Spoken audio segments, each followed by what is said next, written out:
Hello guys, आज हम पढ़ेंगे अष्टांग हृदयम सूत्र स्थान का पहला अध्याय जिसका नाम है आयुष काम्य अध्याय। ठीक है, इस अध्याय में हम लोग आयु की कैसे कामना करते हैं, आयुर्वेद का क्या उपदेश है, ये सब चीज़ के बारे में हम पढ़ाई करेंगे। सबसे पहले हम इस चैप्टर से बनने वाले क्वेश्चंस को देख लेते हैं। इस अध्याय में हमें आयुर्वेद का प्रयोजन देखना है, तो आयुर्वेद का प्रयोजन लिख करके हमें आयुर्वेद अवतरण क्रम भी लिखने आ सकता है, जो कि चरक, सुश्रुत, काश्यप अन्य आचार्यों के अनुसार दिए गए हैं। आयुर्वेद के 8 अंग, जो कि 8 अंग होते हैं, काय, बाल, ग्रह एक्सेट्रा, ये सब 8 अंगों के बारे में उसके उदाहरण सहित हम लिख सकते हैं। अष्टांग हृदय की रचना और या उसका प्रयोजन क्या है, उसके बारे में विशिष्ट लिखकर वाग्भट के काल निर्धारित हम कर सकते हैं। इस टाइप से भी क्वेश्चंस आ सकते हैं। वाग्भट का संक्षिप्त जीवन परिचय। वाग्भट हमारे 2 होते हैं, एक लघु वाग्भट होता है और एक बृहद वाग्भट होता है। तो जो बृहद वाग्भट है उन्होंने अष्टांग संग्रह की रचना की है, और जो लघु वाग्भट है उन्होंने अष्टांग हृदयम की रचना की है। तो हमें वाग्भट के बारे में अगर संक्षिप्त में लिखना है तो हम ऐसा लिख सकते हैं, अष्टांग संग्रह और अष्टांग हृदय के में अंतर बता सकते हैं। दोनों ही वाग्भट ने ही लिखी है, लेकिन वो लघु और वृद्ध वाग्भट ने की है, और इनके काल भी अलग अलग हैं। जो अष्टांग संग्रह होती है वही अष्टांग हृदय का विस्तृत वर्णन है, और अष्टांग संग्रह जो है वो अष्टांग मतलब कि बहुत ज़्यादा डिटेलिंग दी हुई है उसमें, और अष्टांग हृदय जो है इसमें बहुत संक्षिप्त में दिया, मतलब दी सारी चीज़ें हैं पर सब कुछ कम कम दिया है और सारी मीनिंगफुल बातें दी हुई है। अरुंधत, हेमाद्रि एवं चंद्रनंदन का संक्षिप्त परिचय, काल, देश व उनकी व्याख्या कर विशेषता लिखे। इन सब ये सारे आचार्य, जो अरुंधत है इन्होंने अष्टांग हृदय पे मुख्य टीकाएँ दी गई हैं, इसलिए इनके बारे में परिचय देना होता है। शरीर, वय, दिन, रात्रि, आहार उपकारी, जैसे कि हम दोष पढ़ते हैं, वात, पित्त, कफ, ये जो दोष है इनका हमारे शरीर पर, एज पर, दिन और रात्रि और हमारे आहार पर क्या क्या प्रभाव पड़ता है उनके संबंध में भी लिख सकते हैं। और दोषों का स्वरूप लिखना है, दोषों का जठर अग्नि और कोष्ठ पर प्रभाव, जठर अग्नि पे वो कैसे प्रभाव करते हैं, वात, पित्त, कफ, इन सब के बारे में हम डिटेलिंग करेंगे। कोष्ठ हमारे वाग्भट के अनुसार, क्योंकि हम अष्टांग हृदय में पढ़ रहे हैं तो वाग्भट के अनुसार हमें कोष्ठ पढ़ने, जो कि 4 होते हैं। विकृत, अविकृत, देह प्रकृति, ये जो 7वां क्वेश्चन है हमारा, विकृत अविकृति देह धनंती ते वर्धयंती च, ये जो श्लोक है इसका अर्थ है कि जो हमारे शारीरिक दोष होते हैं, वात, पित्त और कफ, अगर ये हमारी विकृत अवस्था में है तो ये हमारे शरीर को नष्ट कर देते हैं, और अगर ये अविकृत अवस्था में मतलब कि साम्य अवस्था में तो ये हमारे शरीर की वृद्धि करते हैं। इस श्लोक का रेफरेंस है अष्टांग हृदय सूत्र स्थान पहले अध्याय का 6वां श्लोक, जो कि हम अभी पढ़ेंगे दोष विरेचनीय में। फिर है देह प्रकृति निर्माण। हमारी प्रकृति, देह प्रकृति और मानस प्रकृति 2 प्रकार की प्रकृति होती है। देह प्रकृति को दोषज प्रकृति कहते हैं, जो कि 7 होती है, और मानसिक प्रकृति हमारी 2 होती है, रज और तम। ठीक है, इन सब के बारे में, इसका व्याधि की उत्पत्ति, दोषों का कारण, ये हमें उदाहरण सहित लिखने, ऐसे भी क्वेश्चंस आ सकते हैं। रसों का दोष पर प्रभाव, जो रस होते हैं हमारे 7 रस होते हैं, है ना, उनका कैसे प्रभाव पड़ता है दोषों पर, उसका रस, गुण, वीर्य, विपाक, ये सब हमें संक्षिप्त में वर्णन करना है। रोग एवं आरोग्य का कारण लिखकर रोग एवं रोगी परीक्षा विधि लिखनी है। रोगस्तु दोष साम्य रोगता, इस श्लोक की भी व्याख्या करनी है। शारीरिक एवं मानसिक दोष में परम औषधि लिखकर उसका देश, महागुण, भेषज काल और रोगी अधिष्ठान की व्याख्या करनी है। मानव प्रकृति का निर्माण कैसे संभव है, जबकि प्रकृति तो न्यूनाधिकारी विकृति कहलाती है, स्पष्ट करना है इस श्लोक को, इस व्याख्या को, ये मैं आपको बताऊंगी बाद में। चिकित्सा के चतुष्पाद, चिकित्सा के चतुष्पाद होते हैं, मतलब कि चतुष्पाद, और उन चतुष्पाद के भी और चतुष्पाद होते, तो टोटल हमारे 16 गुण होते हैं, मतलब कि 16 गुण, 4 के 4 4, ऐसे हमें चिकित्सा के चतुष्पाद में उसका हमें वैद्य की प्रधानता लिखकर उसका स्पष्ट करना है।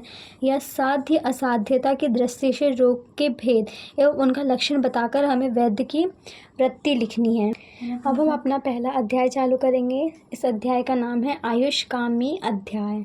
इसमें हम आयु की कामना के बारे में करेंगे। सबसे पहले अगर हम मंगल चरणों की बात करें, उपदेशों की बात करें, तो हमें ये श्लोक याद करना है। रागादि रोगान सत्ता निष्कृतान अशेष काय प्रसन्नतान अशेषान औत्सुक्य मोह हारे जधान य पूर्व वैद्य नमस्ततु तस्मै। इस श्लोक का अर्थ है कि हमारे जितने भी राग द्वेष आदि जो रोग हैं वो सभी नित्य मानव से संबंध रखते हैं, और जो भी हमारे शक्ल से मतलब कि जितने भी शरीर है सब में ये दोष फैले होते हैं, परंतु ये अविचार युक्त कार्य मतलब कि जो भी है ये अज्ञान का कार्य है, और जिससे हमें संतुष्टि नहीं होती, हमें संतुष्टि जो है वो उत्पन्न होती है। इन सबको जो नष्ट करने वाले होते हैं, ऐसे हमारे आचार्य रूपी वैद्य को हमारा नमस्कार है। ठीक है, अगर हम अथ का प्रयोग समझे, आयुर्वेद में अथ और अत ये दोनों ही शब्द बहुत महत्वपूर्ण हैं, क्योंकि ये हमारे शिव भगवान के मुख से निकले, हमारे ब्रह्मा के मुख से निकले हुए मंगल चरण है। अथ का मतलब होता है मंगल अर्थों में, मतलब कि जो भी हम शुभ कार्य करते हैं या हमारे अच्छे कामों की जो शुरुआत होती है उसे हम अथ शब्दों से करते हैं, क्योंकि हमारे मंगल अर्थों के लिए प्रयोग में होता है। और अतः का मतलब होता है निरंतर चलना, मतलब सतत चलना। ये भी हमारे आत्रेय, पुनर्वसु और आदि महर्षियों ने मतलब यही कहा है कि हमारे आयुष्कामी जो अध्याय है उनका ये अर्थ का प्रयोग इसलिए किया है क्योंकि हम शुभ कार्य कर रहे हैं, तो इनका मंगल अर्थों में प्रयोग किया जाता है। और अथ का मतलब कि अनंतर, मतलब कि ये चलता ही रहेगा, कभी ख़त्म नहीं होगा, इसका कोई अंत नहीं है, इसीलिए इस शब्द का प्रयोग इस अध्याय में किया गया है। यहाँ से हमारा मेन चैप्टर स्टार्ट होता है। तो हम सबसे पहले आयुर्वेद का प्रयोजन देख लेते हैं, जो कि वाग्भट ने दिया है।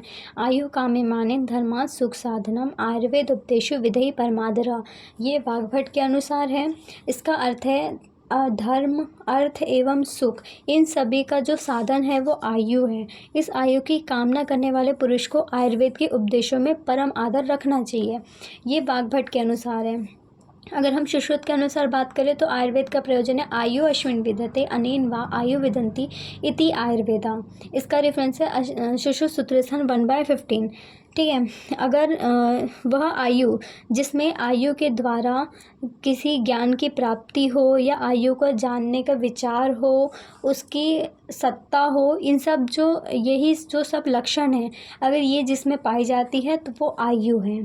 ठीक है, इस शास्त्र को आयुर्वेद शास्त्र कहते हैं। अगर हम महर्षि मतलब चरक जी ने आयुर्वेद का प्रयोजन दिया है, प्रयोजनम चास्य स्वास्थ्य स्वास्थ्य रक्षणम आतुरस्य विकार प्रशमनम च। इनका प्रयोजन ये है कि हम स्वास्थ्य की रक्षा करें और जो रोगी हैं उनके रोगों को दूर करें। ये हमारे चरक जी का, महर्षि चरक का प्रयोजन है। अगर हम फिर से महर्षि सुश्रुत की बात करें तो इनका है इह खलु आयुर्वेद प्रयोजनम व्याधोपशंष्टानाम व्याधि परिमोक्ष स्वास्थ्य रक्षणम च। ठीक है, ये जो है हमें इन सारे आचार्यों के अनुसार आयुर्वेद का प्रयोजन याद करना है। वैसे तो हमें जब अष्टांग हृदय की बात होगी तो ही हमें ये वाला प्रयोजन डालना है। अगर हम क्रिया या फिर रचना की बात कर रहे हैं तो हमें महर्षि चरक का और आचार्य सुश्रुत का, ठीक है, इनका ही प्रयोजन हमें डालना है, ना कि वाग्भट का। वाग्भट का हमें जो श्लोक है वो हमें अष्टांग हृदय में ही डालने हैं, ये चीज़ याद रखिएगा। मैंने आपको जितने भी श्लोक अभी पढ़ के बताए हैं ये सारे आपको याद करने हैं, क्योंकि ये सारे इम्पॉर्टेंट श्लोक हैं। जैसे अभी हमने आयुर्वेद के प्रयोजन की बात कर ली, तो अब हम आयु की बात करते हैं कि आयु क्या होती है। तो आयु की जो परिभाषा ये अग्निवेश ने दी है, शरीर इंद्रिय सत्व आत्मा संयोगे धारी जीवितम नित्यंगच अनुबंधच पर्याय और आयु उच्यते। ठीक है, जो चरक सूत्रस्थान 1/42 का श्लोक है। रेफरेंस सारे श्लोक में डालना मस्ट है, क्योंकि रेफरेंस से आपके श्लोक में मार्किंग अच्छी होती है। और ये वाला जो श्लोक है शरीर इंद्रिय, ये आयु के लक्षण में आता है, तो ये श्लोक भी बहुत इम्पॉर्टेंट है। इस श्लोक का अर्थ है कि शरीर, इंद्रिय और आत्मा, ठीक है। ये जो है शरीर, इंद्रिय, आत्मा और सत्व, ये जो इंद्रियां हैं इन सबको धारण करने वाले, मतलब कि इन सब के सहयोग से जो प्राणियों में जीवित रहता है, मतलब जैसे कह सकते हैं कि ये सब आयु के लक्षण हैं। और ये जो है नित्यंश और अनुबंधच, धारी, जीवितम, नित्यंश और अनुबंधच, ये जो चार हैं ये आयु के पर्याय हैं। ठीक है। आयु का अर्थ होता है कि जो जीवित शरीर में, मतलब कि जिसने देह को धारण कर लिया है वो उसकी आयु है। धर्म का अर्थ है जो लोक और परलोक इन सभी प्रकार के सुख दुख को भोगने की सिद्धि रखता है, वह धर्म है। और अर्थ का मतलब है कि जो अपने अभिधेय या वस्तु या इन सब के प्रयोजन से निवृत्ति आयु के अर्थ, मतलब कि उन सब का अर्थ करे, प्रयोजन, अधेय, ये सब चीज़ें अर्थ में आती है। और अगर हम सुख की बात करें तो जितने भी इष्ट, मित्र और शत्रु, इन सभी के जो प्रियजनक हो, ये हमारी सुख का अनुभव कराता है। अब हम आयुर्वेद के अवतरण की बात करते हैं तो सर्वप्रथम जो ज्ञान था आयुर्वेद का वो ब्रह्मा जी को हुआ। ब्रह्मा जी ने अपना पूरा ज्ञान दक्ष प्रजापति को दिया। दक्ष प्रजापति से वो जो उनका ज्ञान है, उन्होंने यथार्थ ज्ञान को ग्रहण किया और यथार्थ ज्ञान को ही आगे प्रवेश किया, मतलब भेजा। तो दक्ष सबसे पहले ब्रह्मा जी के पास है, ब्रह्मा जी के पास है दक्ष प्रजापति, दक्ष प्रजापति से अश्विनो कुमार, जो कि हमारे देवताओं, मतलब कि जो देवता हैं उनके वैद्य थे, अश्विनो कुमार। ठीक है। अश्विनो कुमार से इंद्र के पास, इंद्र के बाद भारद्वाज के पास, भारद्वाज के पास आत्रेय पुनर्वसु, और आत्रेय पुनर्वसु के 6 शिष्यों में ये यथार्थ ज्ञान बंटता गया। ये हमारे चरक के अनुसार है। अब मैं आपको और आचार्यों के अनुसार दिखा रही। ये आयुर्वेद का अवतरण है। चरक के अनुसार सबसे पहले ब्रह्मा जी, ब्रह्मा जी के बाद दक्ष प्रजापति, उसके बाद अश्विनो कुमार, फिर इंद्र, फिर भारद्वाज और आत्रेय पुनर्वसु। आत्रेय पुनर्वसु के 6 शिष्य अग्निवेश, भेल, जूतकर्ण, हारित, पाराशर और क्षारपाणी। अक्षुश्रुत के अनुसार बात करें तो सबसे पहले ब्रह्मा, दक्ष प्रजापति, अश्विनो कुमार, इंद्र, धन्वंतरि। और धन्वंतरि के 7 पुत्र थे, औपथैनव, वैतरण, औरभ, पुष्पकलाद, करवीय, गौपीरक्षित और सुश्रुत। ठीक है। अगर हम काश्यप संहिता की बात करें तो ब्रह्मा से अश्विनो कुमार हो गया। ठीक है। दक्ष प्रजापति नहीं आया। फिर इंद्र के कितने हो गए? 4 शिष्य, काश्यप, वशिष्ठ, आत्रि, भृगु आदि। ठीक है। और इनके पुत्र और शिष्य। और पुराणों के अनुसार प्रजापति, फिर भास्कर, धन्वंतरि, देवदास, काश्यप, अश्विनो कुमार, नकुल, सहदेव, यम, च्यवन, जनक, बुद्धि, जाबाल, पैल, अगस्त। ठीक है। ये सब हमारे आयुर्वेद के अवतरण है अलग अलग आचार्यों के अनुसार। अब हम अष्टांग हृदय के विशिष्ट की बात करें तो इसमें ये श्लोक इम्पॉर्टेंट है। तेभ्यो अतीव प्रकृणेभ्य प्राय सारथ रोच्य क्रियते अष्टांग हृदय नाति संक्षेप विस्तरम। इसका मतलब ये है कि अष्टांग हृदय में क्या विशेषता है कि वो अष्टांग संग्रह से अच्छा है, या क्यों इसकी रचना की गई अष्टांग संग्रह की। ठीक है। तो इसका ये मतलब है कि इस श्लोक का ये अर्थ होता है कि जो अष्टांग संग्रह होती है उसमें बहुत ज़्यादा विस्तृत वर्णन है, और हमने इधर उधर से जो भी हमें ग्रंथ मिले या अष्टांग संग्रह का संक्षिप्त रूप अगर हम कहा जाए तो वो अष्टांग हृदयम है, जो कि वाग्भट जी ने ही इसका आविष्कार किया है। तो हमारे अष्टांग हृदयम में सारी चीज़ें दी हुई है, पर वो सारी संक्षिप्त में, मतलब कि थोड़ी थोड़ी दी हुई है। ज्ञान सारा है पर पूरा, मतलब कि विस्तृत में नहीं है, संक्षिप्त में है। यही अष्टांग संग्रह जो है, अष्टांग संग्रह से अलग बनाती है अष्टांग हृदयम को। अब हम पढ़ेंगे आयुर्वेद के 8 अंग। ठीक है। काय, बाल, ग्रहो, उद्वांग, शल्य, दृष्ट, जरा, वशान, अष्टावडांगिनी तस्यायु चिकित्सा एसु संचिता। ठीक है। ये वाग्भट के अनुसार था। तो वाग्भट ने भी 8 अंग बताए हैं आयुर्वेद के।